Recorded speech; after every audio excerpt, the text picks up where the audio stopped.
Come back.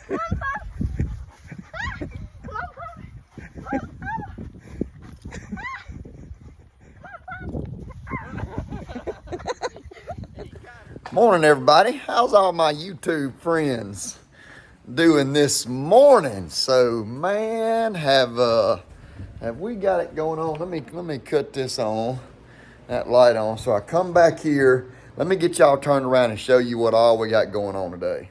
So I have some help coming today, and I have 1, 2, 3, 4, 5 sets of strings and cables. This string and cable right here, I don't know what happened here. I don't know if it was in the text. This is a PSE Evo, but they actually sent me strings for a PSE Evolve 35. So I'm going to send these back and get him something different. Anyway, I got my cousin Mason Jordan coming today. I don't know why I hadn't thought about this. Mason is from over in Itala County, and he has been to school up here since school started in August. And my dad started working with Mason probably a couple of years ago. Mason's always shot bows and this and that, but he wanted to get in the 3D side of things. So Dad started working with him, shooting some 3D, and he has turned into a really great archer. I don't know. I think he's probably been in top 10 or 15 for the shooter of the year in his class with ASA.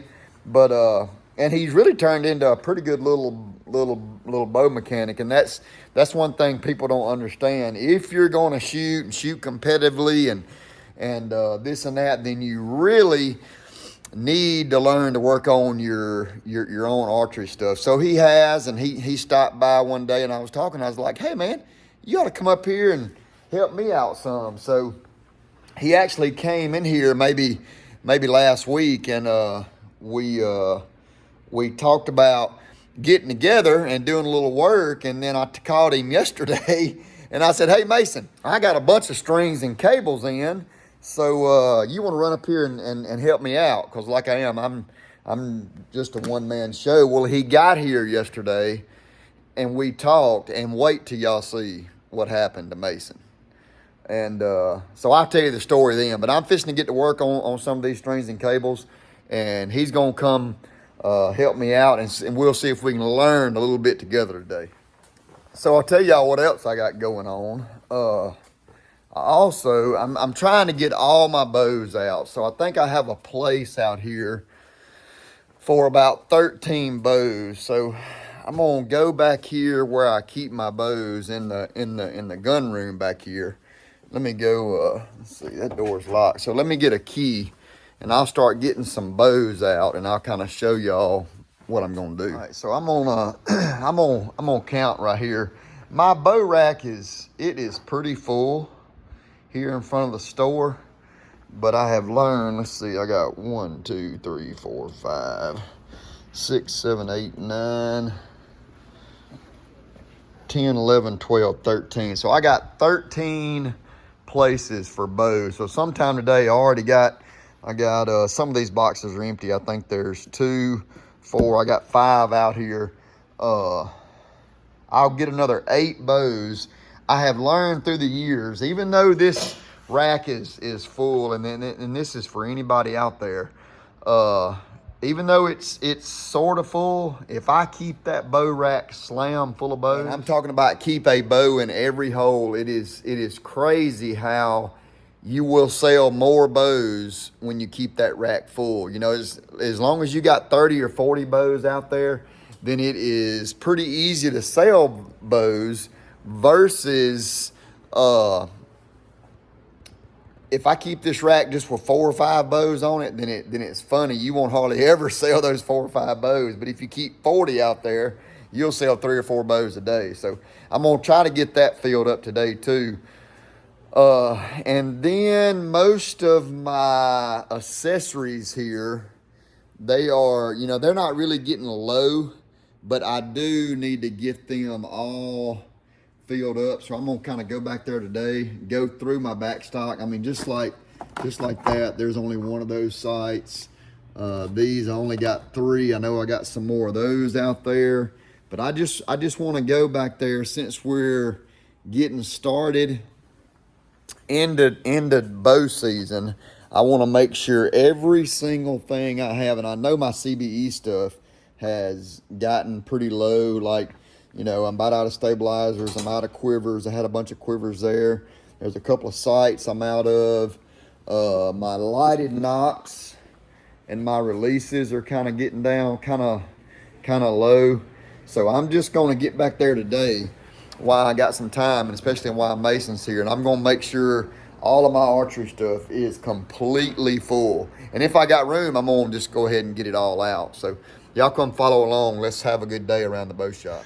All right, so I have a Hoyt Maxis. I think it's the Maxis 31 here. This guy brought this bow in one day last week, and y'all know, I mean, I just enjoy I enjoy looking at some of these bows. So obviously, if you look at his string there, I mean, it wasn't no doubt that he was going to need a string and cable.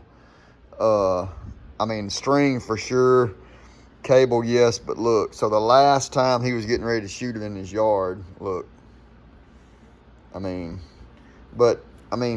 that's what I asked him. I said, hey man, how long has this string been like this? And I mean, it didn't just get that way. So it had gotten really thin here, and then it just broke. But strings were off the cams. I kind of put it back together here just so we could kind of look at it together. I'm going to do something different here.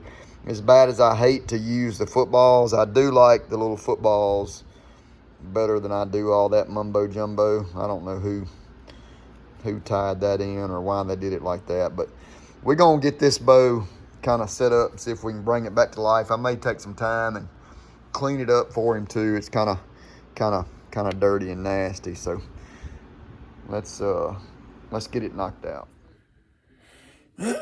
All right, so I'm gonna get ready and take these strings and cables off, and I have a lot of people ask me in my comments, you know, hey, where'd you learn to work on bows, or, you know, how do you know where the string and cables, how they go on, how they go off?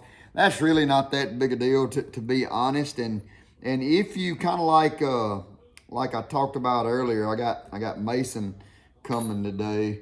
And look, when I'm not going to reuse these string and cables, and I'm not, you can't on these, keep you a good sharp blade. And especially like to get all this serving off down here where they got this rest served in, and that peep was tied in really hard too.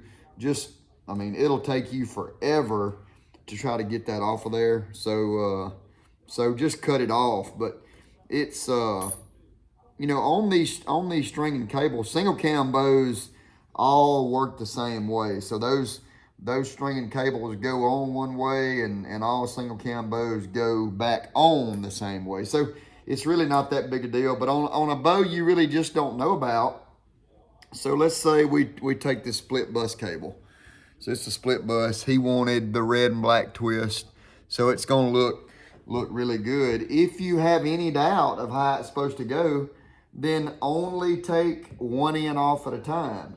So like I'm taking the split bus off on this end up here, and then it went through the top roller. So I put it through the top roller. And then I'll only, I mean, I won't, but what you guys need to do, if you're learning to work on your own bows and you want to get you one of these easy press so you can work on stuff at home, or, you know, maybe you're a young guy and you got some buddies and you want to work on their bows, whenever you get ready to change the strings and cables, only take one end off at a time. And whatever end you take off, then when you got the new string, it has to go back the same way. So here, if you look here, I hadn't taken this end off, and it's hard for you to see, but I'm gonna take that end off, and I'm gonna put this end right back on. So there's really no way to mess that up, okay? So I have the split bus on, same way with the control cable. I'll even lay it out here under the bow the same way. So the control cable, they have the serving. Matthews does a great job at putting the serving in the exact places. So I got short serving on this end. I got long serving on this end. So I know it has to go this way. So that's how I laid it out. Okay, so again, I'll take this end off. And this is just a foolproof way that you know you're putting things back on right. And then I'll put this end right on there like that. And you just won't have any doubt, hey, am I doing it the right way? So I put that one on. Again, I'm fixing to come out of the roller here. Right there. Probably have to take it off at the other end, and then I'll go right back through the roller. Let's go ahead and pull this through here. Throw that over there. Then I'll go right back through the roller here.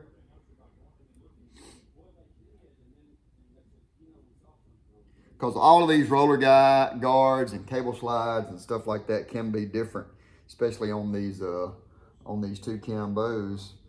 And then I hook it up just like that. And I know these cables are on the right way, okay? I mean, that's just pretty dang easy. And then the string can only go one way. So the string is gonna hook up here. It's gonna go around, and it's gonna go under, and it's gonna hook up right here. So it's pretty simple. All right, so let me see here. I don't know what's going on with my phone. All right, so I got him ready to go. I got the string and the cables back on. Everything looks really, really good. And I'm gonna be able to come here. So if you look, that cable there moves down, okay? This is his down cable here. See, let me see if I can push up with my arm. See that cable moving down? So I'll put his rest if he's got enough room.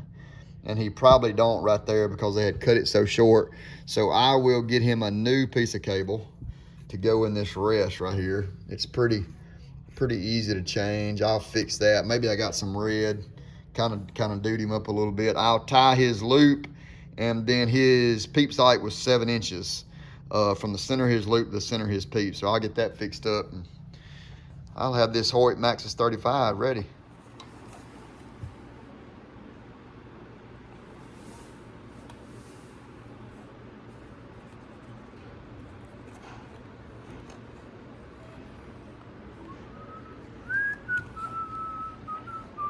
Hey, is this Tanner?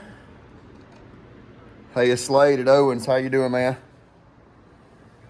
I'm great. I'm just gonna let you know I got this Hoyt put back together and ready to go.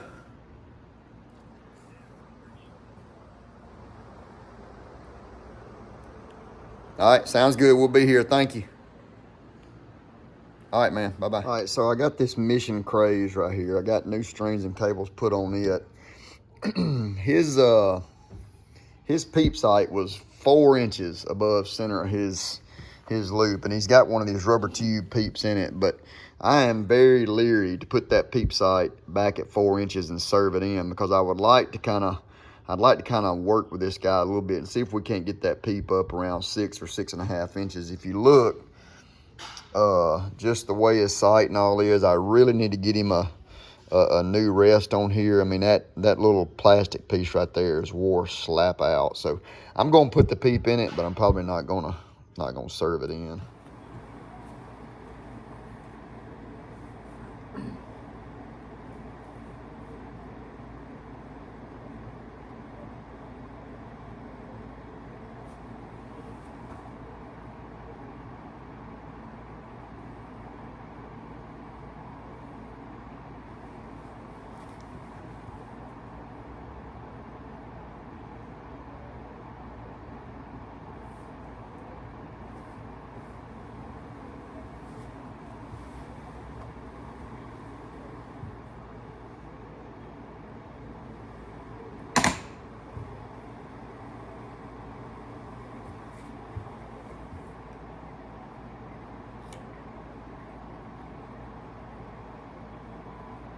Hey Logan, this is Slade Fancher at Owens Outfitters. Got your bow ready. Just when you get out of school one afternoon, run up here and pick it up. But hey, make sure you bring your release with you so we can work on this peep sight. Again, this is Slade at Owens. I got your bow ready. I'll be here Saturday. Thanks, man. Bye. All right, so I got Logan here. I told y'all, look at there. See what happened? We ain't gonna tell him what happened, are we? No, we're not. Probably just better off telling him what happened. So Logan's gonna set up this bow. I got a bow for Brad Cumbest here, and Brad's getting done with his little pro baseball hiatus. I was gonna see how he does with his 3 fingers there. He's got 3 good fingers. So we're gonna put this True Ball Excel 5-pin. I love these True Ball sights. I don't know if I've ever done a little review on these sights. I'll kind of show y'all what I do like about it in a little bit. We wanted a 4-arrow quiver. We're gonna do the arrow web. We wanted a Matthews stabilizer, and of course y'all saw we're putting this the Ultra Rest HDX on it. So I'm gonna let Logan get this bow set up and ready to go. There's your little rubber piece. And then I'm gonna get back on these strings and cables. It's gonna be a good looking bow. This is the V3X31. Brad's about 6'6", so he really needed that longer axle to axle bow. All right, so this next bow looks like Adrenaline DXT. I think that's Adrenaline. Let's see, yeah, Matthews Adrenaline. So we're gonna put strings and cables on it. Also, obviously, look at there, his rest is absolutely wore out. And anytime I see a whisker biscuit that's really messed up like that, he's probably got a tuning issue. So we're gonna, instead of putting that old whisker biscuit on there, I'm gonna put this HHA Virtus that's made for these Matthews risers. So we'll get all that swapped out. And can you shoot a bow? Can you? I bet you can't draw a bow at all, can you? With the 2-finger release. Yeah, with a 2-finger. So. My hand set up as 2 fingers, so that's what I shoot. Yeah, I got you. So, did you bring your hinge today? I don't have it. You didn't bring it. All right, so we're gonna try to get this dude set up. I sold a bunch of these sights back in the day. I'll kind of show you. I think this is the one that has a piece of glass. It does. So it has a lens in it there. And you reach up here and you can cut it on. That's way too bright in a hunting situation, especially late in the afternoon. You wouldn't be able to see what you were shooting at. So you need to turn it way down. Something about like that would be a whole lot better right there. All right, so I'm gonna put this Adrenaline over here in my X press. I like the easy press, but on these older Matthews bows where this, I think they call this the string suppressor, where it's hanging off of one side. So that's how they bolted it to the limb, and it don't have anything on that side.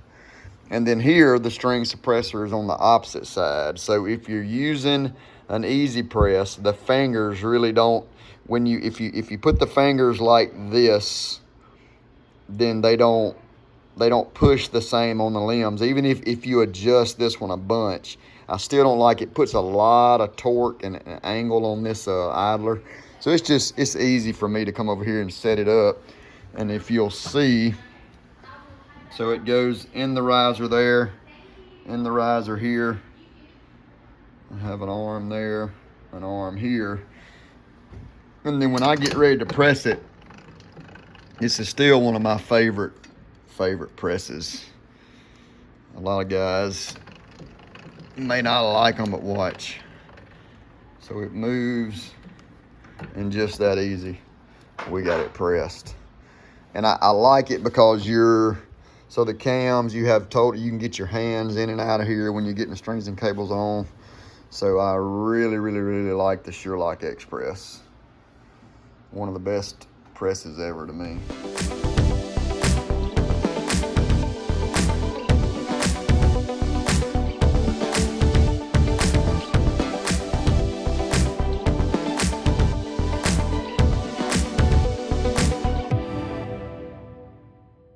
All right, so I got the string and cables on the Adrenaline. We got the loop tied. Mason's gonna put this HHH Virtus rest on here. And I'm gonna call old Matt Newman, and we're gonna get this thing set up, ready to go. Put him a loop in there too, and we'll be good.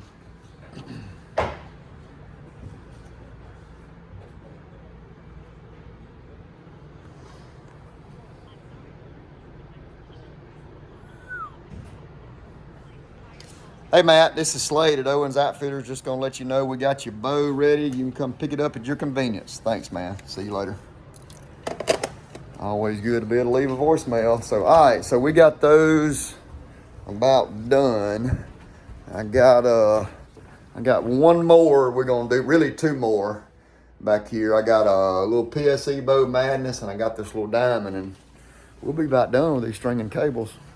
All right, so Mason's getting this one squared away. We got string and cable on it. This is a different kind of setup there. You see those different spaces, and you can kind of change draw length with that bow. So Mason's getting the peep sight kind of close to where it needs to be, and he's getting his loop tied in, and we're gonna shoot this one. I'm gonna go ahead and call this guy, and then he'll be ready to go. How's the whole cast and the hand working out there, It's Mason? going a lot better than I thought it would. Pretty good. I'm managing pretty well. He has dropped stuff about 10 Countless times because he don't have the dexterity in his hands there. All right, guys, y'all see all that? Look, that's like a box of brim hooks right there, and that's all the stringing cables. So all the bows that were in the back are now hung up out here and done. I apologize if your phone number's on there, so maybe won't nobody bother you, but there's all the bows, and I lack two more, but it's good to get all that done. But here's what we got right now.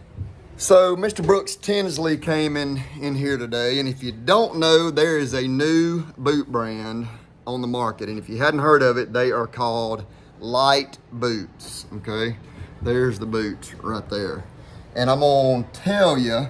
So let me turn you around. I'm gonna tell you a few things about it. So Brooks brought these to us probably, I don't know, maybe last spring. He said, "Hey Slade, I got a boot idea I want you guys to look at," and he just kind of had a prototype boot, but it is by far the lightest, hence the name, rubber boot, any boot that I've ever felt. And he kind of, so if you look down in there, so you see, so that's kind of like a pair of Crocs. And if I put my hand down in here, so it don't have an insole in it, all right? So what you can do, this boot could stay in the back of your truck. It could get soaking wet, full of water, whatever. You pour the water out of it, you dry it out with a paper towel, and it is ready to go. Let me get y'all around here because the light sucks right there. So, Lite boots. I really like them. We're gonna sell them here at Owens Outfitters, but until then, you guys need to go online. I'm guessing it's liteboots.com. I know they have a great Instagram and a great Facebook page also. So I've had a lot of people ask, how tough are they? They are super tough and self-healing, if you will. Now, you could cut them with a knife, but as far as like a briar tear or something like that, they're just super tough there, and they're really, really comfortable, and I love the boots. But the main thing I want y'all just to be able to feel them. Hold on a minute. So look, there's Taylor. Hey, come here a minute. Come here. So look, Taylor hadn't seen these boots, and she's in here. What are you doing today at Owens? I've been putting stuff in the system. We just got a bunch of new Ariat, a lot of new Orvis. Oh, we did get some Orvis. Yeah. And what's the fuzzy brand that we got so much of? Dakota Grizzly. Yeah, Dakota we got Grizzly. a ton of that too. Yeah. Which it's actually been selling. Ariat well. blue jeans. Did we get any Ariat shirts or all blue jeans? Actually a bunch of boots. Boots. Yeah, Cool. but we do have a ton of Ariat blue jeans. So I want Taylor. So fill that boot. Tell me your first thought. No, really. Y'all. Oh my gosh. Isn't that crazy? Can I put it on my foot? Yeah, try it on. So it's like I said, it's just like a pair of Crocs. Good grief. So look, Y'all, fits good. This is lighter than this shoe. Than that shoe. Like, I'd be willing to bet money. That's a size 11, but I mean, so it's probably a little bit big, but Yeah. don't it wear good? Yeah, it does. It's a lot more comfortable than I thought it would Than be. That you thought? heel feels very cushiony for something that doesn't have like a sole in it. Yep. I really like it. So Cool. y'all make sure y'all check out the Lite boot brand too. So neat boot. Thank you, Taylor. So anyway, that is going to be my day. Y'all make sure you check out Lite boots. Y'all make sure y'all follow the Fanchers, like and subscribe. I have been absolutely covered up. Look at all the strings and cables covered up. So anyway, we appreciate y'all. If you need anything, put it in the comments. How I started this video was I want to hear about your routine. Let me know your daily routine. And if you don't have a routine, get in a routine. But we fixing to go. Taylor and I are about to do our Win It Wednesdays. So God bless. Jesus saves, and follow the Fanchers.